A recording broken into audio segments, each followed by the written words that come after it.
This is Lee Langdon. Today on the podcast, we talked to Bret Branson. We talked to Bret about how he met his wife, Dani, in high school. They met in high school and got married. You just don't hear that very often, and it's a really fun story. We talk about college basketball, his animation degree, beautiful video games, and we talk about being a dad, and he gives some really, really great tips to young dads about the bedtime routine formula. Guys, you don't want to miss this. I'm telling you, this is good stuff. Well, I hope you'll get to know Bret during this podcast, and then next time you see him, introduce yourself.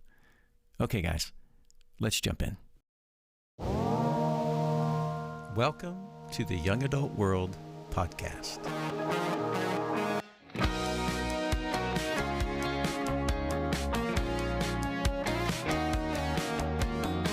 Bret Branson, so glad you're here, man. Glad to be here. Tell us about you, your family. Start off with your family, and then we'll go back into your history. Okay, so I have two wonderful parents, salt of the earth. I drew the lucky lottery in life, and Tina and Carlin Branson.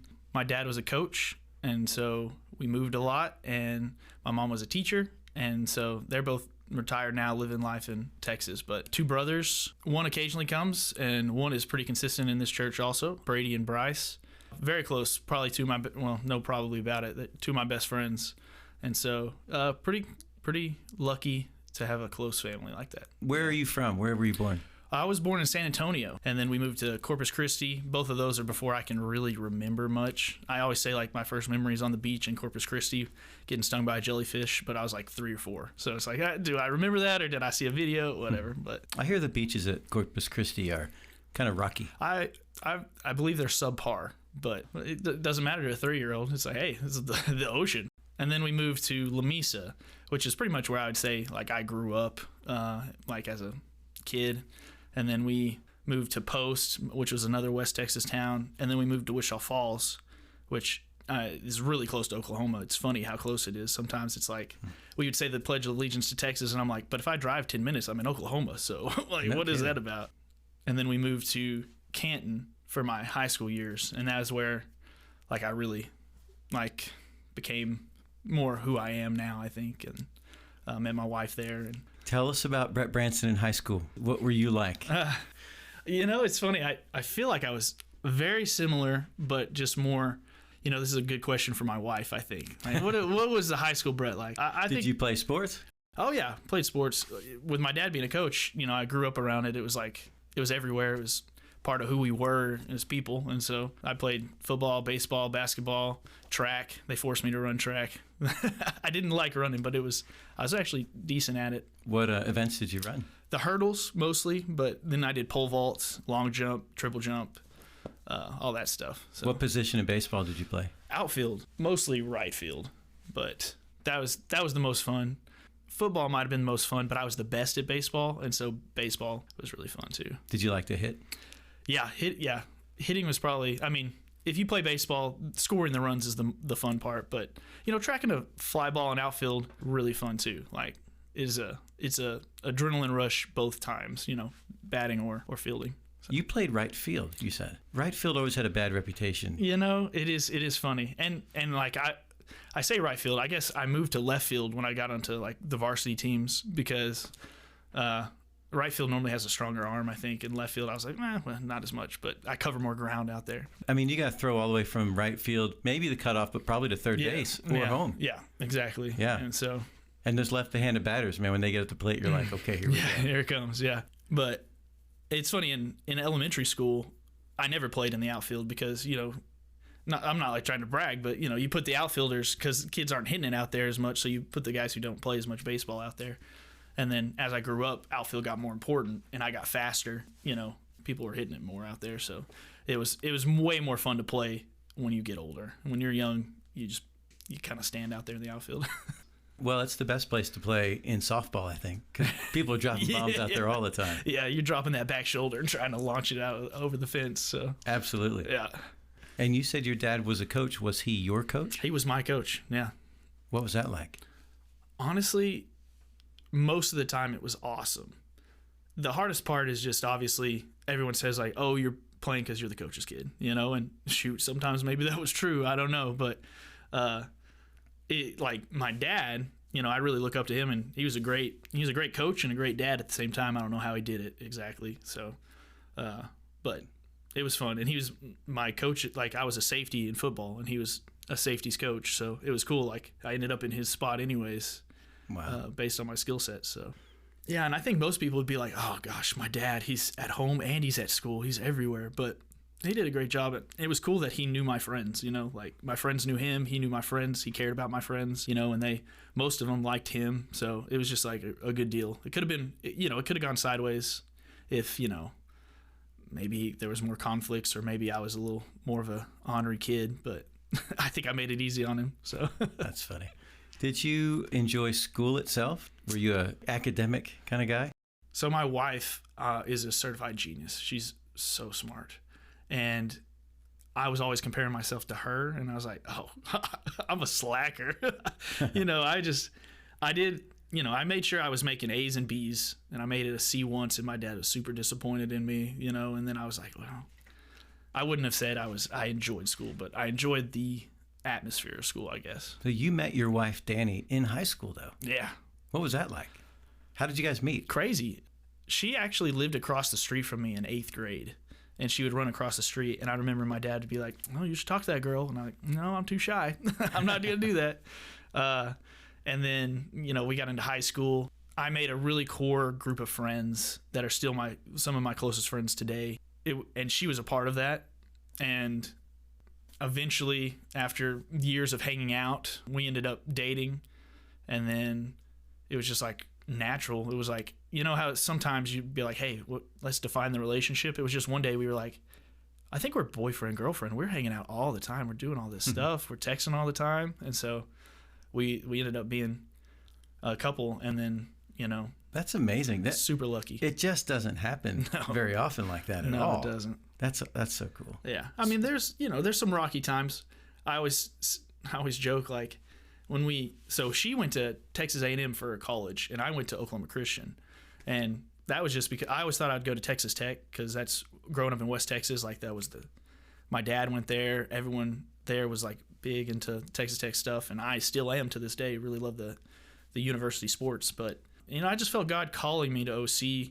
I mean, I knew that there was an opportunity to walk on their baseball team, and I, loved baseball. So I got to do that. But also they had a degree in game and animation, which is something that I've always loved. I've always loved creating games. And so I was like, man, those are two things that really draw me to this place. And then I came here, and I just felt like I met some of the professors, and like, I don't know, I felt a real connection to God. And I was like, what? I hadn't even considered that being a part of my college experience, like, didn't think that was a thing, especially because I was like, we can't afford a private school. But God makes a way, and there were some scholarships available, and my parents were like, hey, if this is important to you, we'll help. We'll find a way. And so yeah, I ended up going to OC. She went to Texas A&M. Okay, so you were at OC. Dani was at Texas A&M. Mm-hmm.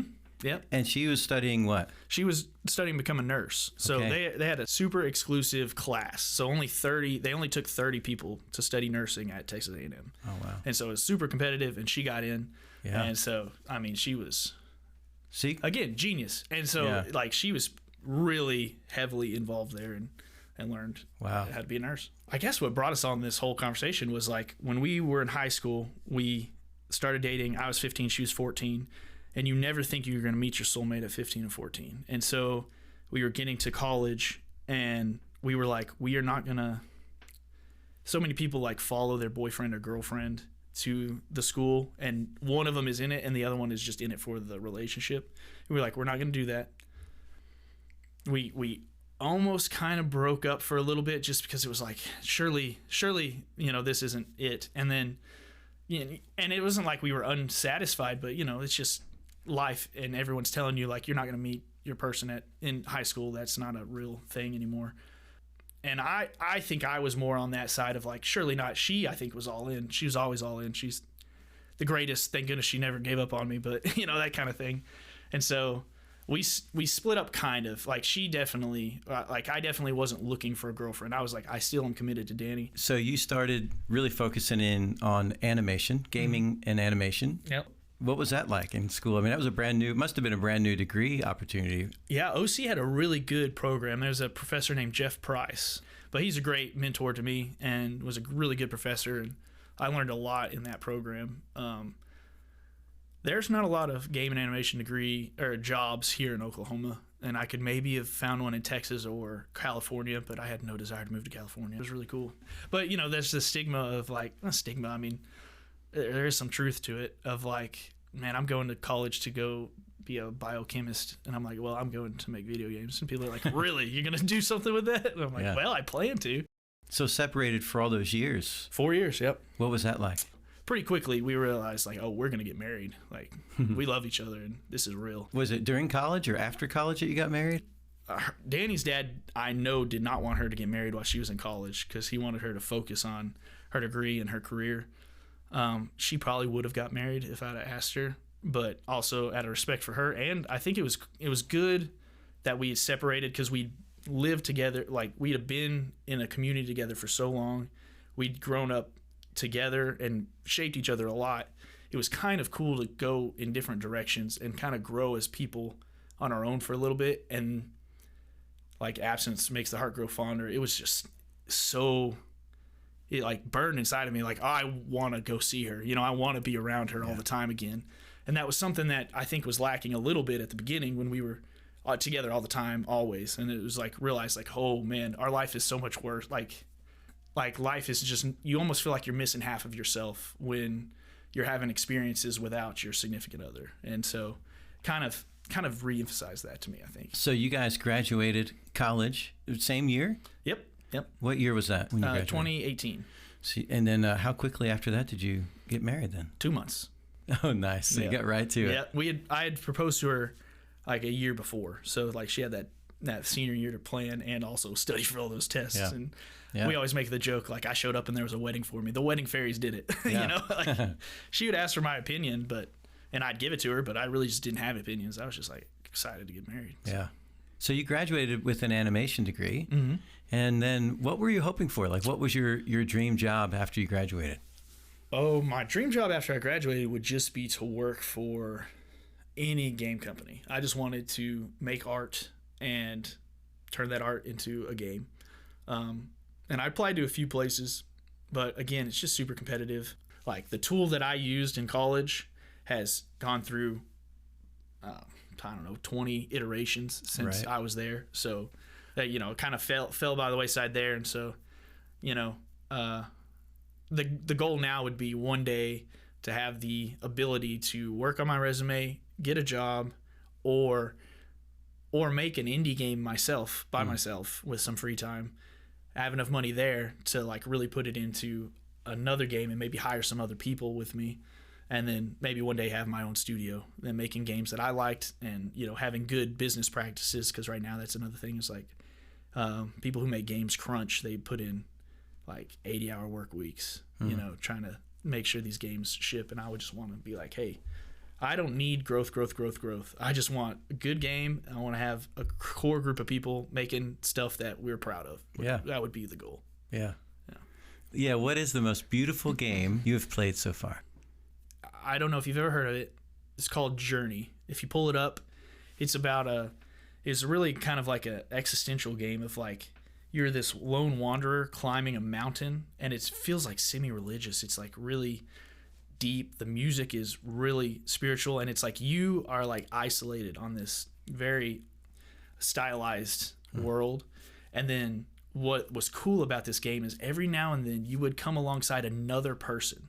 You would find another person, and y'all would travel together for a while, and then that person would fade away and you'd never see them again. But it was like, together y'all were like achieving this moment together, and then they left you. And that was kind of the idea of like, you're on a journey. You'll meet some people, you'll leave some people, and in the end, you'll get to the mountaintop. And it was super beautiful, blew me away. That's cool. And it was like a 4-hour, 5-hour game, so it was really cool. Skyrim is always one. I don't know if you've ever heard of Skyrim. I have. Okay. Yeah. Yeah. Oh, yeah. I don't know. There's a lot of people that have heard of Skyrim that's not like big gamers anymore. But first time I played that, it was like obviously very Lord of the Rings inspired kind of game. And I know like I've watched like documentaries on the making of that game, and they were like, we wanted a goal of wherever you looked, it looked like a painting, like a vista of like a giant, like mountains and like environments that were blowing your brain. You know, it was just like, wow, you know, and they had a skybox so that it was like a super hyper realized version of the Earth's sky, where it was just like an artist rendered every single like sunset and sunrise and night sky. So it was also beautiful too. There's that new game that you guys did a podcast on.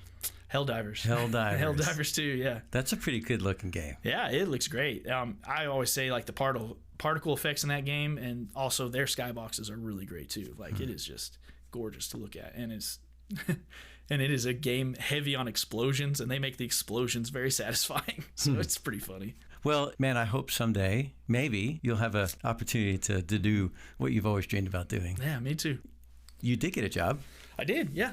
After I worked at Dell for a while, I worked with another guy here at a place called Quadrant, and then I needed a new job when I had my first son because I needed better benefits, and Paycom has great benefits and very competitive pay, and so I'm a product set of specialist for Paycom right now. I thank God for this job because it's blessed me and allowed my family to, you know, be living in a comfortable house, and you know, allowed Dani to work if she wants or not if she doesn't, you know. So all that's really important.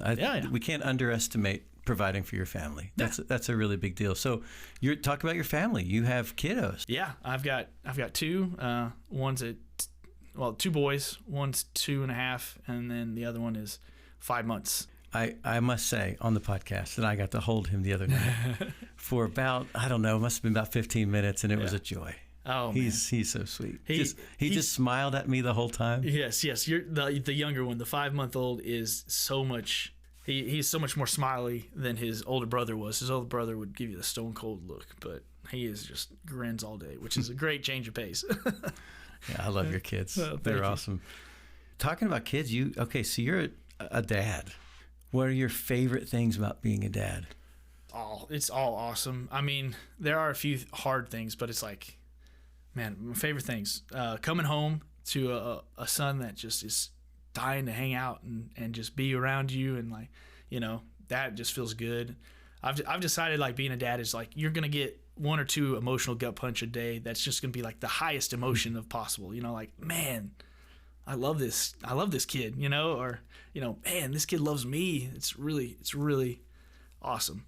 The first time they laugh, or, you know, the first time they do anything really. I mean, everything is new again. You know, it's like, boy, the sky, look at the sky, Dad. Whoa, this grass, look at this grass, Dad. Like, you know, it's just like everything, the cars, you know, like, I mean, the food, the drinks, everything is new, and you get so much secondhand joy from them, you know, because they're experiencing the world for the first time, and you're getting a renewed sense of appreciation for the world at the same time in a way that's really hard to fathom. And, you know, you get a really unequaled look into how much God loves us, you know, and it's like, you know it before, and people tell you, and people who are dads tell you, and you believe them, and it's not like you don't know God's love if you don't have kids. But when you have kids, it's just like, it's a new perspective. It's like, it's a new relationship that you cherish, but you also know, like, this is a unique relationship that no one else will ever have with this kid, and other than, I guess, your wife. But even then, it's a different father-mother relationship is different, and you see it like in this cosmic sense too of like, man, I love this kid so much, and how much more does God love me? You know, and like, I can't fathom it. I cannot fathom the love anymore. You know, and that is a really cool thing about having kids, is just perspective every day. So. Man, that's awesome. I love to hear that. And I'm thinking about 1 John 3:1, how great is the Father's love for us, that he would call us his children. I mean, it is pretty amazing. We know what it's like to be kids all of our lives. We know what it's like to be children of our dads. But then to have a kid, it just changes your perspective. It does. And it's also, people's relationship to God is so hinged on their relationship with their father. Like, there's so many studies shown that, like, people who have a good father are more likely to be religious because they have a good frame of reference for a heavenly father. But if you have a bad relationship with your father, or if it's a struggle at all, you're going to come into this relationship, this metaphor even of what God is to us, with some baggage, you know? And it's like, boy, the responsibility of you as a father, of knowing like your imprint on this kid is going to change how he sees the creator of the universe. And like the responsibility you have there is so huge.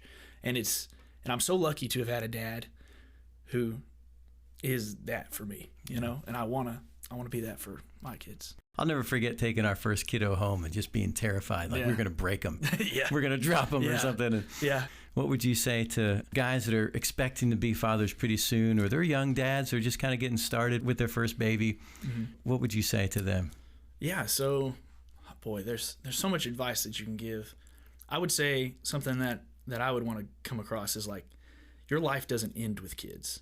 And, you know, it takes some self-sacrifice, certainly, but it's just another meaningful relationship in your life, something that you'll cherish, you know. And it's like you will have to sacrifice some of your hobbies, but you're not going to miss those hobbies when you're hanging out with your kid. This is just the good stuff. This is the stuff that you want to be doing with your life. So, you know, just remember, like, hey, you're still yourself when you have a kid. You know, you're still going to get to live your life, and it's going to not only live your life, but it's going to be enriched, you know. And it's like, you just got to you just got to know, like, coming in, like, hey, there's going to be some self-sacrifice, but you are still you, and it's still going to be, it's one of the most, you know, rewarding things that you can do. Another thing I'd say is embrace the day-to-day. Dani got a mug the other day that said, the days are long, but the years are short. And I was like, wow, that is such a good saying. I mean, it's so true. That is true. Even in 2.5 years, I can already, like, feel that. You know, you're holding him, and you just got to soak those moments in. Yeah. You know, holding your hand, and, you know, one day is going to be the last day you ever pick him up. And, you know, just make sure that you're not missing that. Yeah. So, if they have a routine, they are going to just be more structured in life, and their emotions and their habits are all going to kind of mold around that. So that is something I did not know about kids before I had them. Man, routines are huge. Yeah. Yeah, bedtime routine. What does a bedtime routine look like for you guys? For us, you know, I don't want to brag, but I feel like we nailed our bedtime routine. It is nice. Great. Yeah. Let's hear it. Give us the formula. So we set a timer for him. For some reason, if he hears that alarm goes off in his head, he's like, "Oh, okay, I guess I've got to change my mind here." So, alarm goes off. We're, hey, buddy, when the alarm goes off, we got to start our bedtime routine. He's like, "Okay." Brilliant. Yep. The timer goes off. We go brush our teeth. Then we sit in a chair and we read one book of his choosing, and then we rock and sing Blue Skies and Rainbows. I always ask him, "Hey, what do you want to sing?" He says, "Blue Skies and Rainbows." We sing Blue Skies and Rainbows, and then I'll hold it, and he's like, "Second verse," and then we're like, "Okay, we'll sing the second verse," and then we sing the second verse, and then we walk to his bed, and then, you know, we pray for him as he goes to bed, and then we tuck him in and we say goodnight, see you in the morning. And he has pretty much slept through the night since he was like 7 months. Like, he's just, we did not do all of that obviously at 7 months, but it kind of evolved into that now. But I mean, he's been really good at sleeping through the night, which has been such a blessing. But we're having a little more rocky stuff now because we have the second one, and it's like trying to make sure that the other one's not waking each other up in the same room. But you're still man on man, though. That's pretty good. I mean, you get a third one in there, you have to start playing zone, is what I hear. Yeah, for sure. And when I'm watching him by myself, I'm like, I don't have enough hands. Like, this is crazy. How does Daddy do this all the time? You know, so that's awesome. Yeah.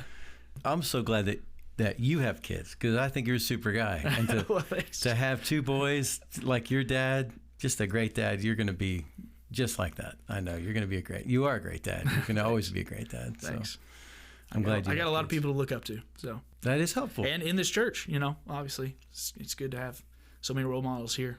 That's a really big deal. Mm-hmm. You're right. There's always people just ahead of you. Mm-hmm. There are some people way down to the line, but people that are just ahead of you that you can kind of talk to. And there's so many good dads here.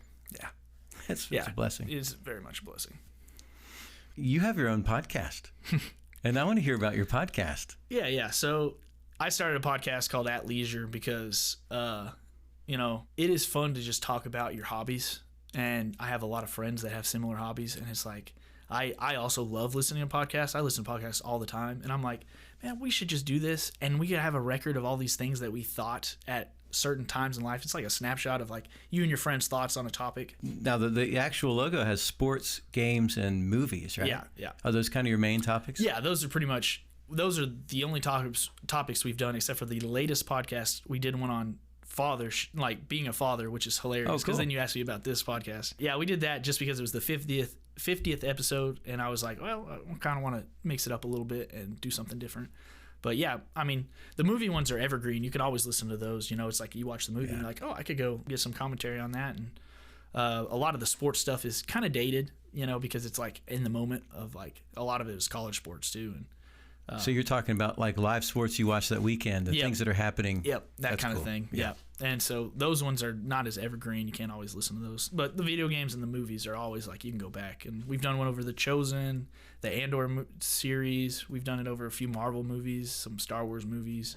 I'm just curious, what are the biggest challenges that you've had about podcasting? Oh, the biggest challenge is just getting people to commit. You know, it's like, hey, can we do it at this time? I mean, people are so busy. Yeah. And then it's also like, if you do it over a TV show or a movie, you got to be prepared. You know, you don't want to come up to the conversation and have nothing to talk about. So it's like, hey, make sure you've watched the show. Yeah. Make sure you've got some thoughts on it if you want to do this. And so, It's called At Leisure. Yep. Yeah. Hey, if you're around here, you've probably heard some of our friends on that podcast too. I listened to your one on Helldivers. Yeah. Jeff was on there. Jeff was on it. Yeah. That was a fun podcast. That was a good one. Yeah. I learned all about Helldivers and I loved it. I thought it was so great. Funny. Yeah. Go listen to At Leisure. Go find it. So I did want to ask you as well about your involvement in the young adult ministry. Sure. I remember when I first got here a few years ago, man, you guys were in the thick of things, leading, and you still lead. So you guys have been in a small group for a long time. Tell us about your small group. Oh yeah, it's it's like probably 25 of my best friends here in Oklahoma, and we meet every Monday and we just open the Bible, talk about our lives, pray for each other, and then do it again next week. You know, we see each other all the time through the week. You know, on Wednesday nights we're coming to church, and then Thursday nights we're playing basketball together, and then a lot of times we'll do something we'll eat every Sunday after church. And so it's just like, you know, the people you do life with. You guys eat every Sunday after church? Yeah. Oh, that's awesome. Yeah. And you guys are in the Dwell class? Mm-hmm. Man, I'm so glad you guys are still here. And I don't know if you'll always be here, but you're here now, and I'm so glad that you are. Sometimes I think a big reason that God pulled me to OC was just to be a part of this church someday, you know. So I hope if you visit Dwell, you'll meet Bret and Dani, and I hope you'll get to meet their two boys sometime. They're so sweet. Bret, thanks so much for being here, man. Happy to be here. Thanks for. Hey, it's easy to talk about yourself, I guess. Hey, thanks for joining us today. I hope this conversation was meaningful to you. Come find us on Instagram. Our profile is Young Adult World Podcast. Tell us what you connected with during our podcast today.